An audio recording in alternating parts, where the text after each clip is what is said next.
Bine v-am găsit, bine v-am regăsit, dragilor din Zodia Vărsător, oriunde v-ați afla. În sfârșit suntem din nou împreună la o nouă lectură, de data aceasta pentru perioada 12 până pe 18 ianuarie inclusiv, așa că toți cei care aveți Soarele, Luna, Venus, Ascendentul în Zodia Vărsător, această lectură este de asemenea și pentru voi. Desigur, nu uitați, este totuși o lectură general colectivă, așa că vă rog să luați decât ceea ce rezonează cu voi. Înainte de a începe lectura propriu-zisă, țin să mulțumesc pentru răbdare, pentru înțelegere, dragilor mei abonați. Ultima perioadă a fost destul de complicată și o am traversat cu gripa asta care face ravagii prin Europa. Am traversat-o și eu, nu a fost ușor, dar acum sunt aici alături de voi și pe această cale vă doresc multă sănătate, dragilor, că e mai bună decât toate și este foarte importantă. Acum, trecem la lectura voastră și haideți să vedem ce este important de știut pentru dragii mei din Vărsător în săptămâna 12-18 ianuarie. Ce este important de știut pentru dragii mei din Vărsător în săptămâna 12-18 ianuarie.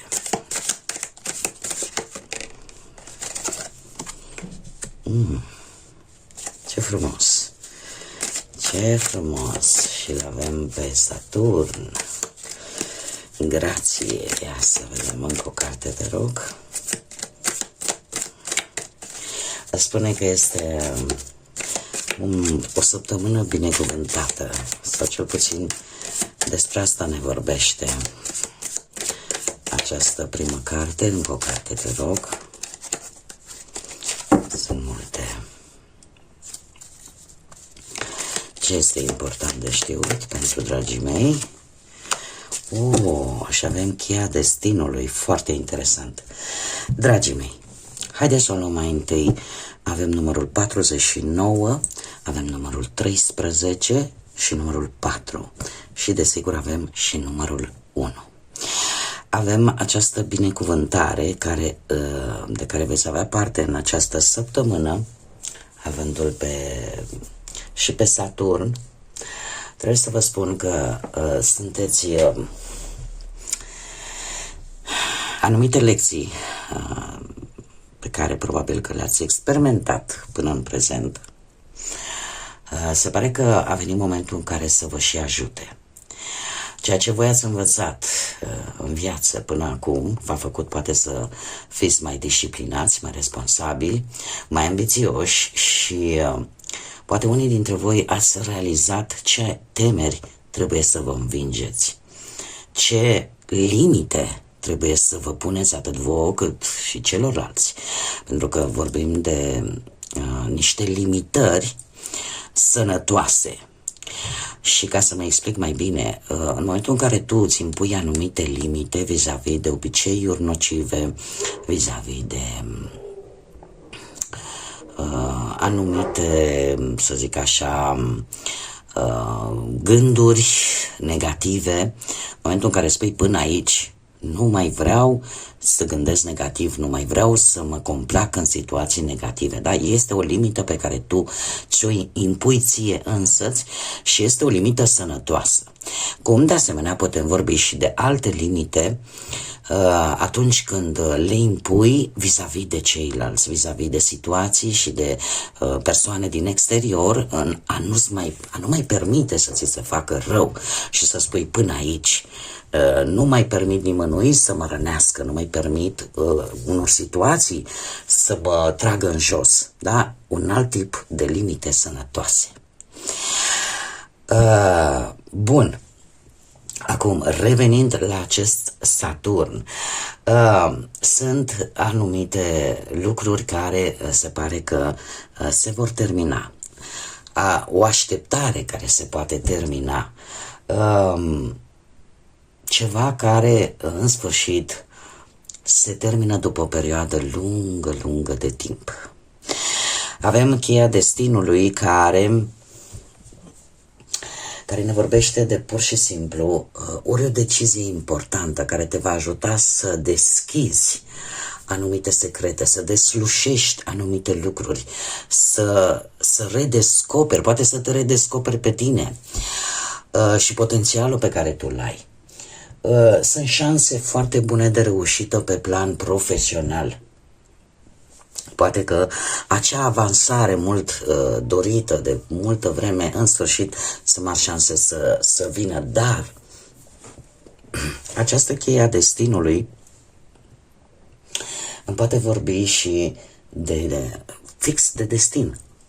E ca și cum acum este momentul, acum este predestinat să se întâmple. Poate să fie vorba și de acest lucru. De această binecuvântare pe care voi o puteți primi în această săptămână. Sunteți, poate să zic, un dram mai norocoși în această săptămână. Acum, eu ce pot să vă spun? N-ar fi rău acum să vă duceți să băgați un bilet la loto așa, aleatoriu. Nu ai de unde să știi, pentru că atât destinul cât și hazardul joacă un rol destul de important în această săptămână. În această săptămână.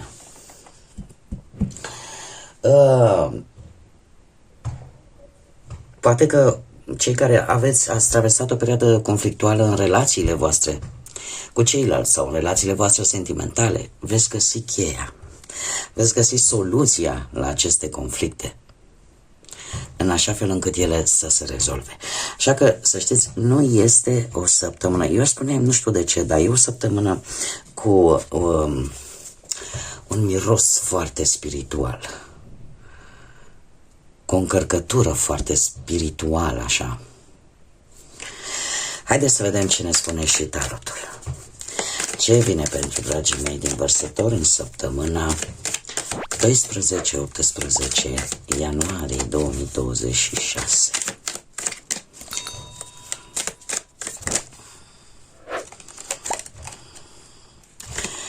Voi lăsa în mijloc, foarte interesant, le voi lua la rând, fix așa cum au căzut. Uite, și cu asta le avem pe toate. Bun, dragii mei, haideți să vedem. 3 de bâte. Situația actuală este una în plină desfășurare.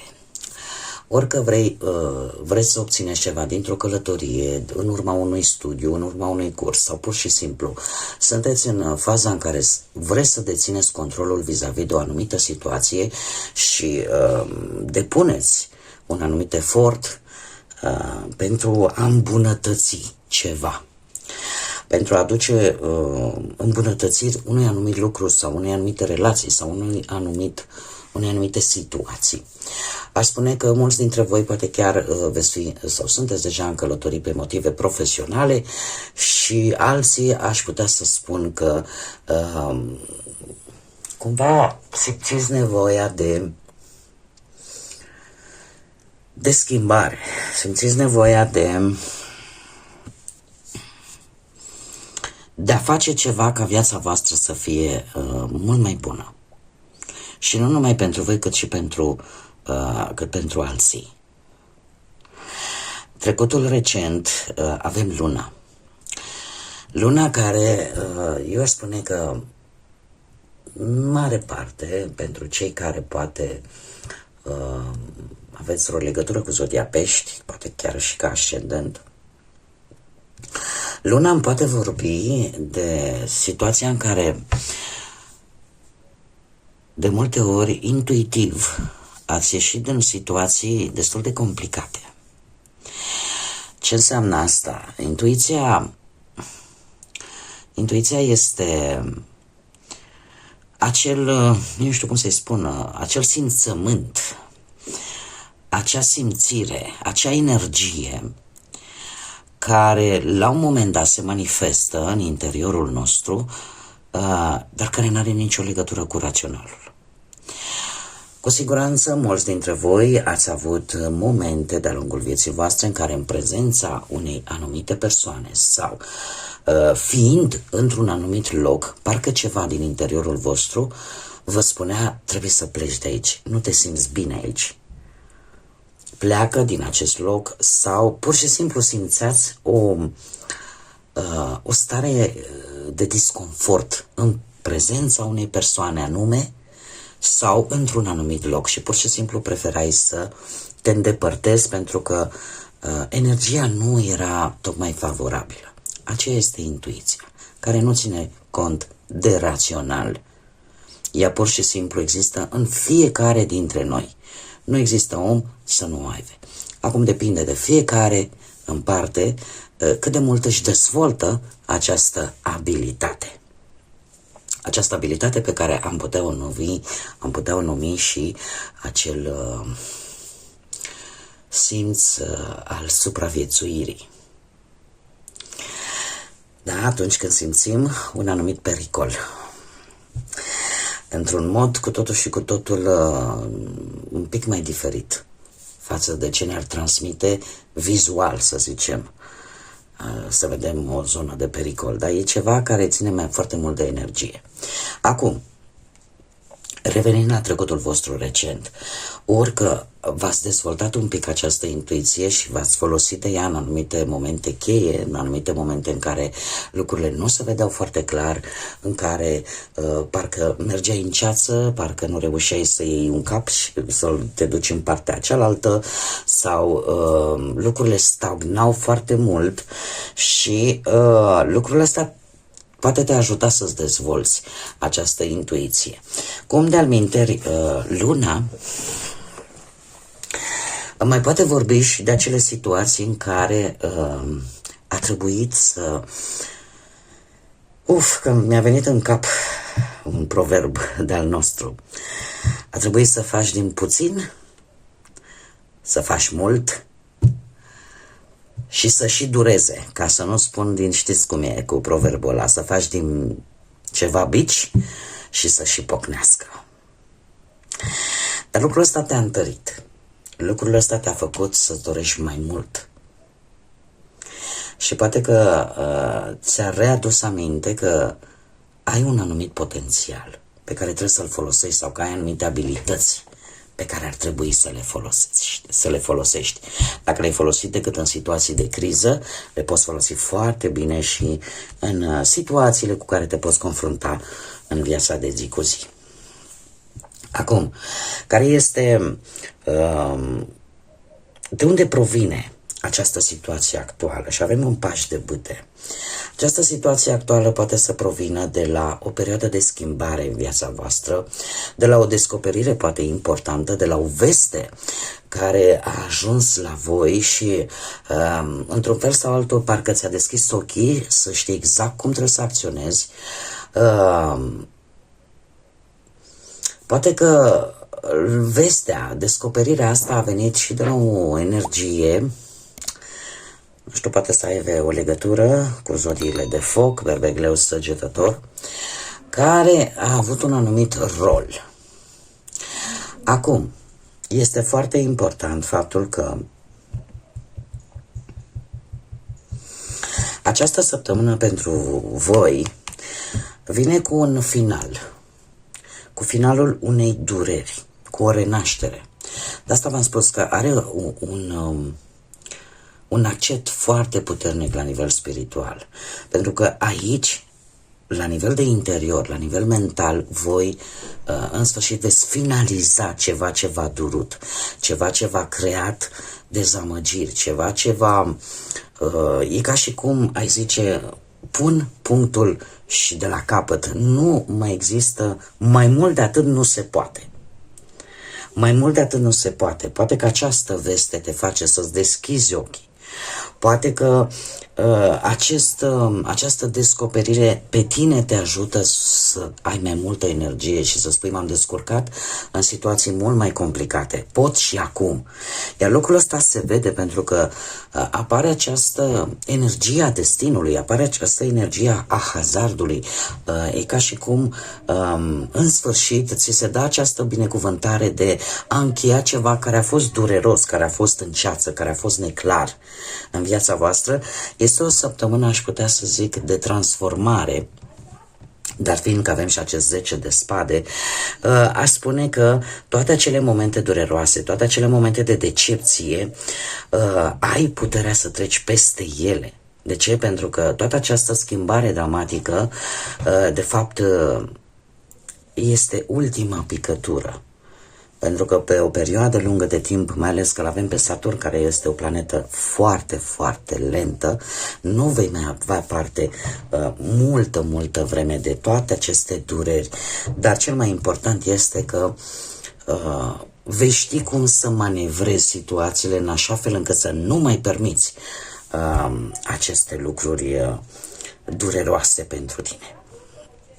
Acum, care este mesajul Universului pentru voi? Avem Carul, zodia Rac. Poate rezonează cu unii dintre voi, unii poate chiar aveți un ascendent în Rac.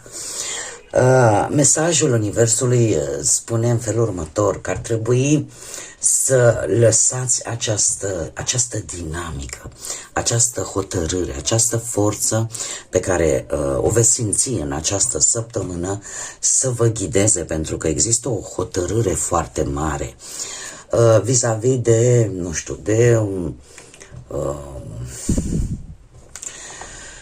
efortul pe care voi îl faceți, nu știu, la locul de muncă, pentru a deține poate mai multă putere, pentru a avea mai multă siguranță în ceea ce privește viața voastră profesională.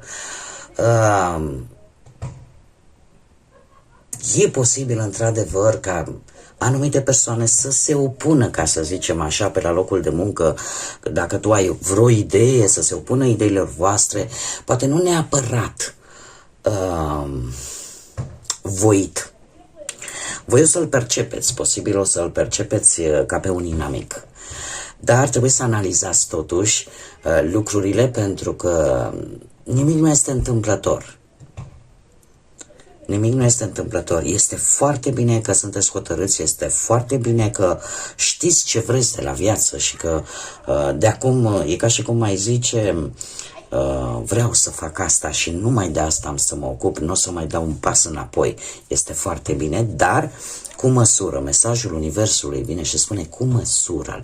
Este, Carul ne poate vorbi de călătorii pe care le puteți face în această săptămână, călătorii importante care poate vor avea de văzut ori cu viața profesională, ori poate chiar și cu bănuții, de ce nu, sau chiar și cu viața sentimentală.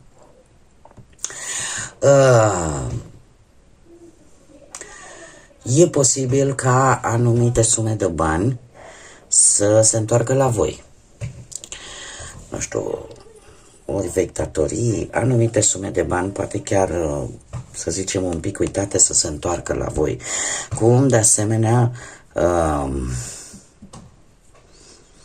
în relațiile sentimentale, încercați să nu grăbiți lucrurile mai mult decât trebuie. Este bună hotărârea, dar știți cum e. Graba poate strica treaba. Una este să fii foarte hotărât și alta este să grăbești lucrurile exagerat. Da? Pentru că asta poate crea anumite neînțelegeri. Care este mesajul cărților, al tarotului, sau mai degrabă care este potențialul acestei săptămâni? Și avem justiția cu zodia Balanță. Justiția vorbește foarte mult despre cauză și efect, despre legi și norme, despre responsabilități, dar și despre integritate. Se pare că unii dintre voi în această săptămână se pot confrunta cu anumite chestiuni juridice în care va trebui poate să consultați, nu știu, ori un avocat, ori să aveți de făcut ceva documente legale. Încercați să nu o luați pe drumul scurt, faceți lucrurile cât mai corect posibil în această săptămână, pentru că e posibil să vă iasă chiar, cum să spun eu, chiar bine, în ciuda faptului că nu se vor rezolva foarte rapid, de aici poate și drumurile astea. Dar totuși nu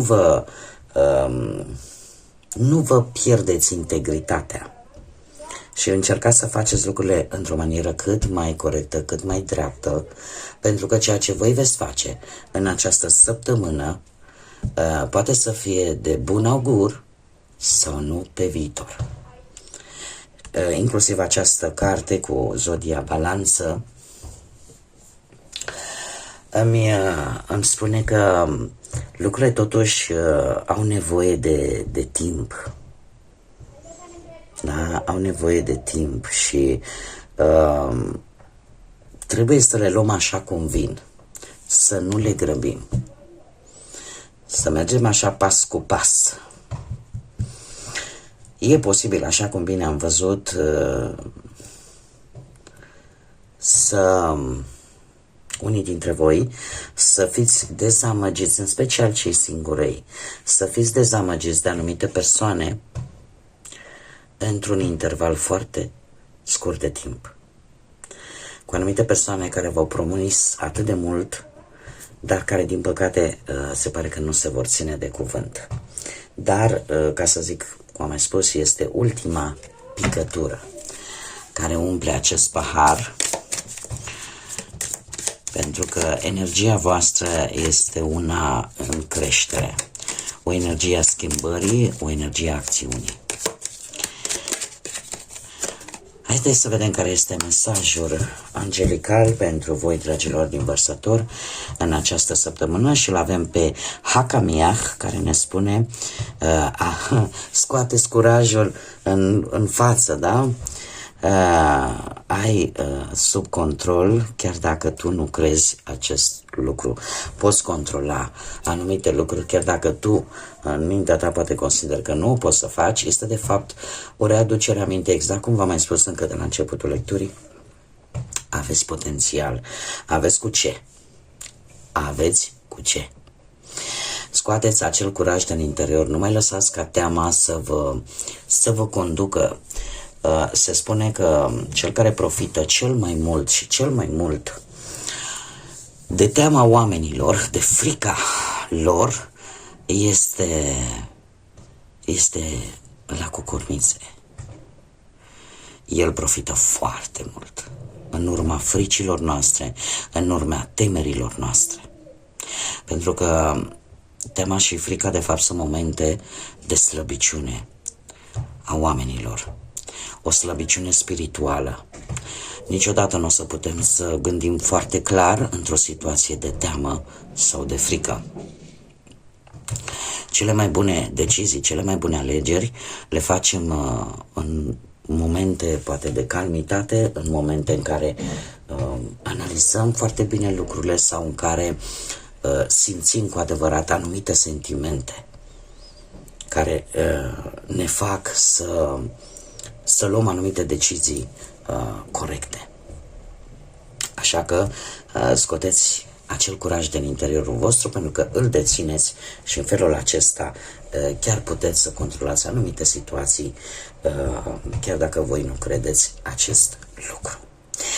Bun, dragii mei, cam atât am avut pentru voi, pentru această nouă săptămână de ianuarie. Vă mulțumesc încă o dată că mi-ați fost alături. Vă doresc tuturor multă sănătate în primul și în primul rând, să aveți parte de tot binele din lume, iar până data viitoare când ne vom reîntâlni la o nouă lectură, desigur, ca de obicei, să fiți iubiți, dragilor.